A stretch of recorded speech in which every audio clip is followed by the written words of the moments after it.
Let me tell you, you think you have friends? Wait until you're broke. Wait until you fail. Wait until you make a decision that doesn't benefit them. And then look around. That's when you'll see who's real and who was just passing time with you. This world is transactional. People support you as long as you serve their purpose. And the moment you stop being useful, they disappear like smoke. It's not personal. It's just how the world works. And if you don't understand this early, life will teach you the hard way. When you're at your lowest, no one comes. When you're confused, people laugh. When you dream big, they doubt you. But when you rise, oh, now they remember your name. That's not friendship, that's convenience. So be careful. Don't open your heart to everyone. Don't tell your plans to just anybody. Don't expect support when you're building. Learn to be your own friend. Learn to clap for yourself in silence. Because the day you stop relying on people is the day you start becoming powerful. Work hard. Stay silent. Let success answer all the questions. And remember this, it's better to walk alone than walk with people who pretend to care. Be smart, be sharp, and most importantly, be careful. In today's world, one harsh truth often goes unspoken. People are primarily concerned with themselves. Everyone is chasing something: success, money, recognition, validation, or survival. And in this pursuit, the needs, feelings, and struggles of others often become secondary. No matter how close someone seems to be, you'll eventually realize that when life gets complicated, most people will choose themselves first. That's not betrayal. It's human nature. We grow up with the idea that friendships are forever, that people will stand by us in our highs and lows. But as we age, as life begins to test us, the truth slowly unfolds. The phone rings less when you're going through something. People check in when it's convenient, not when you truly need them. When you're winning, they want to be close. But when you stumble, they become distant. It's not that everyone is bad. It's that everyone is busy managing their own chaos. Understanding that the world is self-centered doesn't mean you should become bitter. It means you should become wise. You stop expecting people to carry your weight, and instead, you build the strength to carry it yourself. You learn that no one is coming to save you, so you stop waiting. You stop hoping that someone else will push you, fix you, or believe in you. You begin to rely on the one person who has never left your side: yourself. Learning to stand alone is not a weakness. It's one of the most powerful things you can ever do for yourself. It means you're not emotionally dependent. It means your happiness isn't in someone else's hands. It means your growth isn't tied to someone else's approval. When you learn to stand alone, you stop begging for support. You stop explaining your dreams to people who only want to understand you to compete with you. You become your own motivator, your own coach, your own safety net. In a self-centered world, the ability to be independent becomes your greatest shield. People can't manipulate you when you don't need them. They can't guilt you, silence you, or control you when you have no emotional leash tied to their presence. Standing alone gives you the freedom to think clearly, to move in silence, to execute without permission. This world respects results, not potential. It celebrates outcomes, not effort. If you're expecting empathy to fuel your journey, you're going to be disappointed. Most people will not understand your path. They don't need to. Because in the end, the world only claps when you've already won. Not when you're struggling. Not when you're doubting. Not when you're trying. That's why you must learn to move forward whether anyone believes in you or not. Whether anyone understands you or not. Don't wait for someone to validate your worth. Don't depend on someone to walk your journey for you. If you fall, get up. If you get rejected, keep moving. No one else is responsible for your destiny.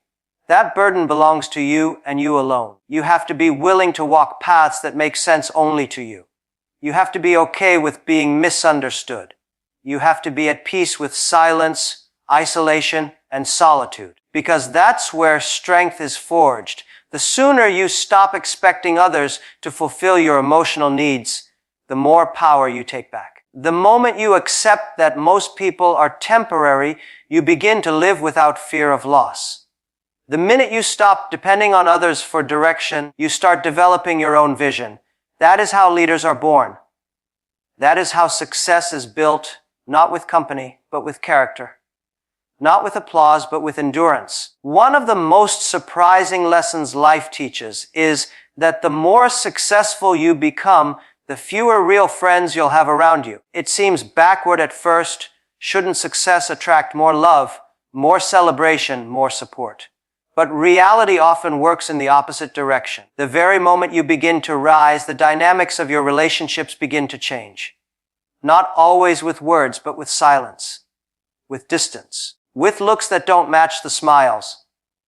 When you're struggling, people find comfort in your situation. You are relatable. You're not threatening. Your failures make them feel less alone in their own. But when you begin to break barriers, when you start chasing excellence instead of excuses, something shifts. The people who once rooted for you may start to feel uncomfortable. Jealousy creeps in. Insecurity starts whispering to them that your success is a reflection of their stagnation.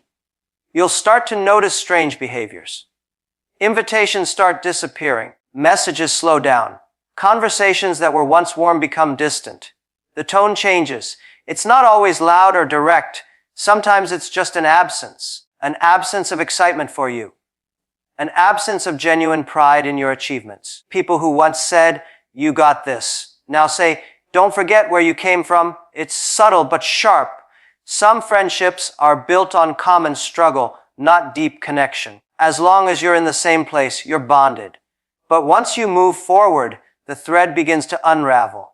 What seemed like a genuine friendship was often just proximity, familiar pain, shared limitations. The moment you escape that reality, you unintentionally highlight what they haven't done yet. It's not your fault, but it becomes your problem. This is the reason why success can feel lonely. Not because people vanish overnight, but because the energy changes. Your growth starts making others question their own choices. And instead of using your progress as inspiration, some use it as ammunition. They begin rewriting the story of your success. They got lucky. They changed. They think they're better. These comments often come not from enemies, but from people you once trusted. Success acts like a mirror. It doesn't change people, it reveals them. Some friends will celebrate you genuinely. They'll cheer when you win because they believe there's space for everyone at the top. But others will pretend. They'll smile, but their silence will be loud. They'll say, "Congrats," with a forced tone, only to talk differently behind closed doors. It's not envy you'll fear most. It's the quiet withdrawal from people who once said they'd always be there. And what's even more difficult is realizing that some of your best memories were shared with people who cannot handle your future. Letting go of them feels like losing a part of yourself. But that's the cost of growth. Success demands emotional maturity, and sometimes that means accepting that not everyone can continue the journey with you. Some people were only meant to walk with you for a season. Many people want to see you do well, just not better than them. When you start achieving more, they feel left behind. They begin to question why your life is moving faster, why you're reaching heights they haven't. In their minds, your success becomes unfair. And instead of asking how they can level up, they pull back. Not because you did something wrong, but because they can't handle what you did right. So, the people who once promised they'd never leave might become the first ones to fade away. Their absence won't always be obvious. It'll be in the way they no longer ask how you're doing, no longer support your work, no longer include you in moments that once mattered. They won't confront you. They'll just disconnect. Quietly. Gradually, until you realize you've outgrown them, and they've outgrown your success. One of the most misunderstood aspects of life is the belief that people will support you the most when you are struggling. While it would be ideal if help came during your weakest moments, reality paints a much colder picture. Help, admiration, support, and recognition often don't show up when you are down. They come when you no longer need them. People respect strength, not struggle. They gather around success, not suffering. When you're at rock bottom, your cries for help often go unheard. Not because people are cruel, but because struggle makes others uncomfortable. Most people don't know how to deal with brokenness. They don't know what to say, how to act, or how to support without being inconvenienced. Your pain becomes invisible, not because it lacks meaning, but because it lacks value in a society that only rewards visible wins. Weakness is met with silence, not because you're not worth saving, but because most people are waiting to see if you'll save yourself first. They want to see what you do when no one shows up. They want to see if you have the heart to keep moving even when your back is against the wall. Only when you start to rise, only when the light begins to flicker in your eyes again, do they reappear. Not to rescue you, but to attach themselves to your comeback. This is the irony of the world we live in. People love a comeback story, but only when the worst parts are already behind you. They want to be part of the celebration, not the chaos. They want to take pictures at your peak, not sit in silence at your lowest. You'll find that when you're begging for opportunities, they ignore you. But when you no longer need them, they ask how they can help. When you're hungry, the doors remain closed. But when you start building your own table, they want a seat at it. There's something about strength that draws people in. It radiates confidence. It signals security. It sends a message that you're worth being associated with. People are drawn to certainty, not desperation. When you're strong, when you've figured things out on your own, others begin to see value in your existence. Suddenly, your phone rings more. Your inbox gets filled. You're invited, included, noticed, not because you changed as a person, but because your image now carries perceived power. It's a hard pill to swallow, especially if you've ever gone through something deeply painful, expecting people to stand by you. Most won't. They may offer words, but they rarely offer presence. They'll say, "Let me know if you need anything," but disappear when you actually do. It's not always malicious. Sometimes, people are simply too busy managing their own lives. Other times, they don't know how to carry someone else's burden. And often, they simply don't care as much as you assumed they did. And so, you learn the painful lesson: strength is the currency of attention. When you are seen as strong, independent, and capable, people are more likely to offer help, not because they think you need it, but because they want to be connected to what you're building. You become a magnet when you look like you're going somewhere. You gain supporters when you no longer appear desperate for support. When you stop asking for help and start building regardless, that's when others start to offer assistance. It's when you've already pushed the boulder halfway up the hill that people come and ask if you need a hand. It's after you've taken the first 100 steps alone that someone shows up and wants to walk with you. Not because they were never there, but because you had to become someone worth walking with. People invest in those who look like they don't need investing in. They support those who look like they've already succeeded. Trust is one of the most powerful currencies in life, but it's also one of the most misunderstood. Many people confuse trust with feelings. They assume that because someone makes them feel comfortable, speaks kindly, or shows temporary loyalty, that person is trustworthy. But real trust is not built through warmth or charm.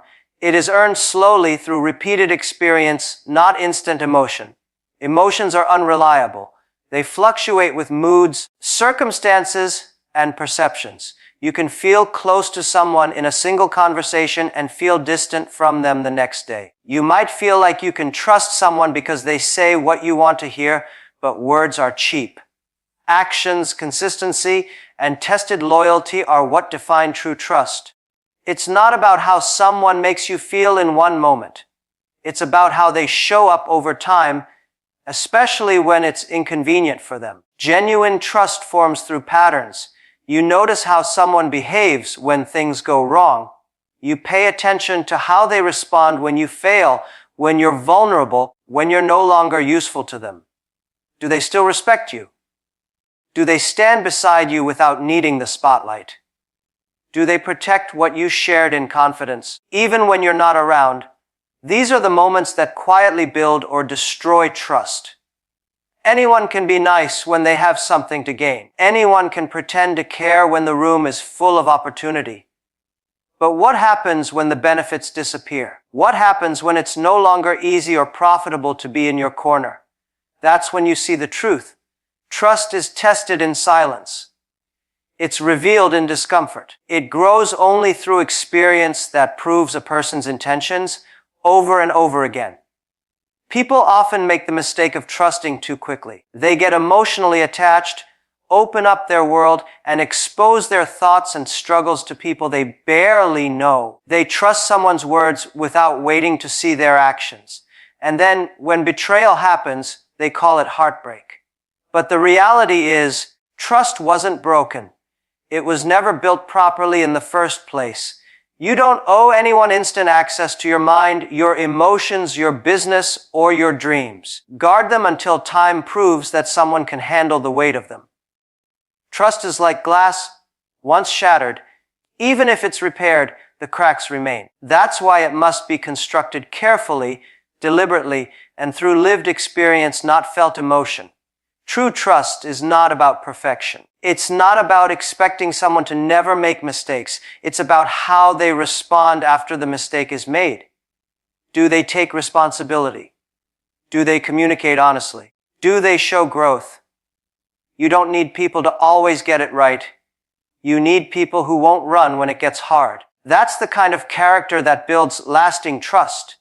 The world is filled with temporary connections. People who are around only when things are light, easy, and beneficial. But those who are truly trustworthy, they are rare. They don't ask for your trust, they earn it. And they don't flaunt loyalty, they prove it quietly. When someone keeps your secrets without you reminding them, when they show up without you asking, when they hold the line even when no one's watching, that's not emotional attachment. That's built trust. And it's important to remember that trust isn't just about other people. It's also about how you carry yourself. If you want trust, you must first become trustworthy. Be the person who says less and delivers more. Be the person who listens instead of spreads. Be the person others feel safe around, not because you say the right things, but because your actions have always backed up your words. There's a common fear built into human nature, the fear of being alone. Most people spend their lives trying to avoid isolation, believing that being alone means being forgotten, being unloved, or being unimportant. But solitude is not weakness. In fact, the moment you truly understand who you are, being alone becomes one of the most powerful states you can experience. When you know your identity, your purpose, and your values, the silence around you doesn't feel like emptiness. It feels like clarity. Being alone exposes you to yourself. It removes the noise, the distractions, the outside influences that often shape your decisions and beliefs. You're no longer adjusting yourself to fit in. You're not altering your personality to be accepted. You start seeing yourself with honest eyes, your flaws, your strengths, your patterns, your potential. Most people avoid being alone not because they dislike silence, but because they're afraid of what it might reveal. But something transformational happens when you stop running from solitude and start embracing it. You realize that peace doesn't require permission from others. You understand that confidence isn't built in a crowd. It's built in the quiet. The more time you spend with yourself, the more control you gain over your mind, your emotions, and your reactions. You begin making decisions based on your own values, not social pressure or fear of judgment. The world often teaches us that being surrounded by people is a sign of strength, that popularity equals value. But the truth is, there are people with a full room and an empty soul. There are people constantly surrounded by friends, yet they feel misunderstood and unfulfilled. That's because connection without self-awareness creates noise, not meaning. You can't have true relationships with others until you've built a healthy relationship with yourself. Aloneness becomes powerful when it's paired with self-knowledge. When you know who you are, you stop chasing validation. You stop explaining yourself to people who are committed to misunderstanding you. You stop watering yourself down to avoid making others uncomfortable. You walk in rooms without needing to be the loudest or the most liked, because your sense of worth isn't up for negotiation. When you're secure in your identity, solitude becomes fuel. You use that time to grow, to create, to reflect. You're not lonely. You're preparing. You're sharpening your mind, protecting your energy, and aligning with your goals. You stop fearing missing out because you understand that not every opportunity is meant for you.